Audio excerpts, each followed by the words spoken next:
ഏവർക്കും പുതിയൊരു അധ്യായത്തിലേക്ക് ഹാർദവമായ സ്വാഗതം. ഈ അധ്യായത്തിൽ നമ്മൾ വിശകലനം ചെയ്യുന്നത് പൂരാടം നക്ഷത്രത്തിൻ്റെ 2025 ആണ്ട് ജൂലൈ ആഗസ്റ്റ് മാസങ്ങളിലെ ഗുണദോഷ ഫലങ്ങളാണ്. ഞാൻ ആദ്യമേ ഒന്ന് പറഞ്ഞോട്ടെ, ഇത് പൂരാടം നക്ഷത്രത്തിൽ പിറന്നവരുടെ പൊതുവായ ഫലമാണ് നമ്മളിവിടെ വിശകലനം ചെയ്യുന്നത്. നിങ്ങൾക്ക് ഓരോരുത്തർക്കും വ്യക്തിഗത ഫലം ലഭിക്കുന്നതിനായിട്ട് നിങ്ങളുടെ ജാതകം ഒരു ഉത്തമനായ ജ്യോതിഷിയെ കാണിച്ച് രാശി ചിന്തനം നടത്തി മുന്നോട്ട് പോകുന്നതായിരിക്കും എന്തുകൊണ്ട് നല്ലത്. ഇനി പൊതുവായ ഫലത്തിലേക്ക് വരാം.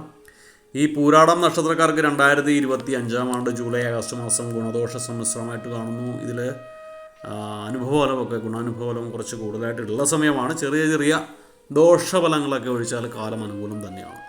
അതിൽ എടുത്തു പറയേണ്ടത്, നിങ്ങൾക്ക് ഈ മാസം ജൂലൈ ആഗസ്റ്റ് മാസം ഗുണാനുഭവഫലം നന്നായിട്ടുള്ള സമയമാണ്. വാക്കും പ്രവൃത്തിയും ഫലപ്രദമായിട്ട് തീരുന്നൊരു അവസ്ഥ ഉണ്ടാകുന്നതാണ്. ഈ സമയത്ത് പ്രവർത്തന മേഖലയിൽ കാലോചിതമായിട്ടുള്ള മാറ്റങ്ങൾ വരുത്തുവാനായിട്ടുള്ള സാധ്യതയുണ്ട്. നിങ്ങളുടെ ജോലിയിൽ നിങ്ങളുടെ അപ്ഡേറ്റ് ചെയ്യാനുള്ള സാധ്യതകളുണ്ട്. ദൂരയാത്രകൾ ചെയ്യേണ്ടതായിട്ട് വരുന്നൊരു സമയം കൂടിയാണ് ജൂലൈ ആഗസ്റ്റ് മാസം. കാർഷിക രംഗത്ത് വൻ നേട്ടമാണ് കാണുന്നത്. നല്ല രീതിയിലുള്ള വിജയം കാർഷിക മേഖലയുമായിട്ട് ബന്ധപ്പെട്ട് ജോലി ചെയ്യുന്നവർക്കുണ്ടാവും. വ്യവസായ മേഖലയിൽ ധനനഷ്ടത്തിനുള്ള സാധ്യത കൂടുതലായിട്ട് കാണുന്നുണ്ട്. മാതാപിതാക്കളുടെ സ്വത്തുക്കളൊക്കെ കൈവശം വന്ന് ചേരാനുള്ള സാധ്യത കൂടുതലായിട്ട് കാണുന്നു. അതുപോലെ തന്നെ കടബാധ്യതകളൊക്കെ ചെന്ന് ചാടാനുള്ള സാധ്യതയുണ്ട്. അതുകൊണ്ട് ദൂർത്തൊക്കെ ഒന്ന് ഒഴിവാക്കുക. അനാവശ്യമായിട്ട് കടങ്ങൾ വരുത്തി വെക്കാതിരിക്കാൻ വേണ്ടി ശ്രമിക്കുക. സഹോദരങ്ങളുമായിട്ടുള്ള അഭിപ്രായ വ്യത്യാസങ്ങൾ മാറ്റിയെടുക്കാൻ ശ്രമിക്കുന്നൊരു സമയമാണ് ജൂലൈ ആഗസ്റ്റ് മാസം. സമൂഹത്തിൽ ഉന്നത സ്ഥാനങ്ങളിലൊക്കെ എത്തിച്ചേരാനുള്ള സാധ്യത ഈ മാസങ്ങളിലുണ്ട്. അതുകൊണ്ട് തന്നെ രാഷ്ട്രീയക്കാരിൽ പൊതുപ്രവർത്തകർക്കൊക്കെ ഗുണകരമായ സമയമാണ്. ഗുരു സ്ഥാനീയരെയൊക്കെ ആദരിക്കേണ്ടതായി വരുന്നൊരു സമയവും കൂടിയാണ് ജൂലൈ ആഗസ്റ്റ് മാസം. അതുകൊണ്ട് നിങ്ങൾക്ക് നല്ല ഈശ്വരാനുഗ്രഹവും ആ സമയത്തുണ്ടാവും. നിങ്ങൾക്ക് നല്ല ഈശ്വരാനുഗ്രഹം കൂടുതലായിട്ടുള്ള സമയമായതിനാൽ ആപത്തിനെയൊക്കെ അതിജീവിക്കാനായിട്ടുള്ള സാധ്യതയുണ്ട്. കണ്ണിൽ കൊള്ളേണ്ടത് പിരിയത്തെ കൊണ്ടുപോവുക എന്നുള്ള അനുഭവങ്ങളൊക്കെ ജീവിതത്തിലുണ്ടാകും. ഭൂമി വാങ്ങാനുള്ള യോഗം കാണുന്നുണ്ട്. സ്വന്തമായിട്ട് കുറച്ച് ഭൂമി വേണം എന്ന് ആഗ്രഹിച്ചിരുന്നവർക്ക്, അതിനുവേണ്ടി ശ്രമിച്ചുകൊണ്ടിരുന്നവർക്ക് ഇതൊക്കെ കഴിയുന്ന സമയമാണ്. അക്ഷീണമായ പരിശ്രമങ്ങൾ മൂലം നിങ്ങൾക്ക് നഷ്ടങ്ങളൊക്കെ ഒരുവിധം ഒഴിവാക്കാനായിട്ടുള്ള യോഗം കാണുന്നുണ്ട്. നിങ്ങൾക്ക് ആഗ്രഹ സാഫല്യമൊക്കെ ഉണ്ടാകുന്നതാണ്. നിങ്ങൾ ജീവിത യാഥാർത്ഥ്യങ്ങളുമായിട്ട് പൊരുത്തപ്പെടാൻ നന്നേ കഷ്ടപ്പെടുന്ന ഒരവസ്ഥ ഉണ്ടാകുന്നതാണ് ഈ സമയത്ത്. ഊഹക്കച്ചവടം ദോഷഫലങ്ങൾ ഉണ്ടാകുന്ന സമയമാണ്. അനാവശ്യമായിട്ട് ഷെയർ മാർക്കറ്റ് ബിസിനസ് ഒന്നും ചെയ്യാതിരിക്കുക. അറിയാൻ വയ്യാത്തവർ അതിന് പോകാതിരിക്കുക. അതുപോലെ തന്നെ ഊഹാപോഹങ്ങൾ വെച്ചിട്ടുള്ള കച്ചവടങ്ങളൊക്കെ ഒന്ന് തൽക്കാലം നിർത്തിവെക്കുക. യാത്രാവേളകളൊക്കെ വിഘ്നേശ്വര പ്രീതി നേടുന്നത് നന്നായിരിക്കും. അതുപോലെ തന്നെ തൻ്റേതായ കാരണങ്ങളാലും മറ്റുള്ളവരിൽ നിന്ന് എതിർപ്പുകൾ നേരിടേണ്ടി വരുന്നൊരവസ്ഥ ഉണ്ടാകുന്നതാണ് ഈ സമയത്ത്.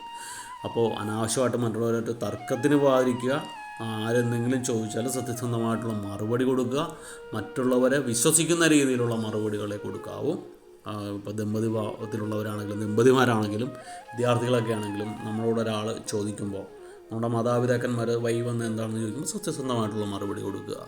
അല്ലെങ്കിൽ അവർ ആ രീതിയിൽ അന്വേഷിക്കുമ്പോൾ അത് നമ്മൾ കള്ളത്തരം പറഞ്ഞതാണെന്ന് മനസ്സിലാക്കുകയും പിടിക്കപ്പെടുകയും ചെയ്യും. ദമ്പതികളാണെങ്കിലും നമ്മൾ പറയുന്നത് നമ്മുടെ പങ്കാളിക്ക് മനസ്സിലാകുന്ന രീതിയിൽ ലഘുവായിട്ട് കൊടുക്കുക. കാര്യങ്ങൾ വളച്ചൊടിക്കാതിരിക്കുക.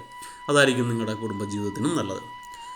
പൊതുവേ കാലം അനുകൂലമാണ്. ചെറിയ പ്രശ്നങ്ങൾ ഒഴിച്ചു കഴിഞ്ഞാൽ കാലം വലിയ കുഴപ്പമില്ലാതെ മുന്നോട്ട് പോകും. നിങ്ങളുടെ നിലവിലുള്ള ദോഷഫലങ്ങളുടെ കാഠിന്യമൊക്കെ ഒന്ന് കുറക്കുന്നതിനായിട്ട് നിങ്ങൾ വെള്ളിയാഴ്ച ദിവസങ്ങളിൽ വിഘ്നേശ്വര ഭഗവാന്റെ ക്ഷേത്രം ദർശിച്ചിട്ട് ഭഗവാന് വേണ്ട വഴിപാടുകളൊക്കെ ചെയ്യുക. പാൽപ്പായസം ഭഗവാന് കൊടുക്കുക. മോദകം വഴിപാടായി നടത്തുക ഒക്കെ ചെയ്തു കഴിഞ്ഞാൽ, കരിമ്പ് സമർപ്പിക്കുക ഒക്കെ ചെയ്തു കഴിഞ്ഞാൽ കാര്യങ്ങളൊക്കെ ഒരുവിധം ലളിതമായി പോകുന്നതാണ്. പറ്റിയാൽ നിങ്ങൾ കറുകമലയോ കറുകപ്പുല്ലോ ഒക്കെ എല്ലാ വെള്ളിയാഴ്ചയും ഭഗവാന് നടക്കൽ വെക്കുന്നത് ഗുണകരമായിരിക്കും. ഒക്കെ ചെയ്താൽ കാലം ഒരുവിധം അനുകൂലമായിട്ട് പോകുന്നതാണ്. ഭഗവാന്റെ കൃപാകടാക്ഷത്തിന് വേണ്ടി ഭഗവാനെ ഉള്ളൊരുക്കി പ്രാർത്ഥിക്കുക. ബാക്കി ഭഗവാൻ നോക്കിക്കോളും. അപ്പോൾ വീഡിയോ ഇഷ്ടപ്പെട്ടു എന്ന് വിചാരിക്കുന്നു. വീഡിയോ ഇഷ്ടപ്പെട്ടാൽ ലൈക്ക് ചെയ്യുക. തുടർന്നുള്ള മാസങ്ങളിൽ വീഡിയോ കൃത്യമായി ലഭിക്കുന്നതിനായിട്ട് ചാനൽ സബ്സ്ക്രൈബ് ചെയ്തിട്ടില്ല എങ്കിൽ സബ്സ്ക്രൈബ് ചെയ്യുക. മറ്റ് നക്ഷത്രങ്ങളുടെ വീഡിയോ ഞാൻ പ്ലേലിസ്റ്റിൽ സേവ് ചെയ്തിട്ടുണ്ട്. അപ്പോൾ നിങ്ങളതിൽ സെർച്ച് ചെയ്തിട്ട് നിങ്ങൾക്ക് അതെടുത്ത് കാണാവുന്നതാണ്. അപ്പോൾ എല്ലാവർക്കും ഒരിക്കൽ കൂടി നന്ദി പറഞ്ഞുകൊണ്ട് നിർത്തുന്നു. നന്ദി, നമസ്കാരം.